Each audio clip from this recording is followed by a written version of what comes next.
समस्त क्रांतिकारी साथियों ने जो बिगुल बजाया है, गुजरात के अलग अलग शहरों से, अलग अलग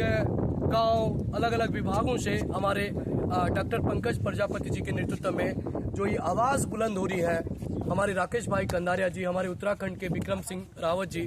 हमारे मयूर भाई, हमारे संदीप राजपूत जी, सभी के माध्यम से मैं समझता हूँ कि अपने आप में एक बड़ी अनुभूति हो रही है कि संघर्ष क्या होता है।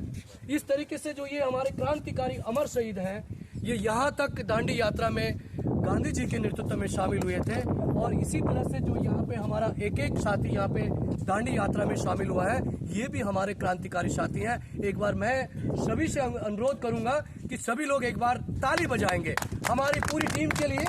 एक बार आप सब लोग इधर आएंगे, एक बार सभी एक बार ताली बजाएंगे, बहुत जोर से ताली बजाएंगे। क्रांतिकारी साथियों का इसी तरह से नमन, सलाम, क्रांतिकारी नमन होता है। मैं राकेश भाई से अनुरोध करूंगा कि आप भी दो शब्द कहने का कृपा करेंगे। ગાંધીજી જ્યારે દાંડી યાત્રામાં ચાલ્યા ત્યારે એમની સાથે આ 71 સૈનિકો હતા અને જ્યારે દાંડીમાં અહીંયા પહોંચ્યા ત્યારે દાંડી ગામની જનસંખ્યા 500 હતી, પણ ગાંધીજી સાથે 12 થી 13,000 લોકો હતા અને જનસેલાબ આખો આ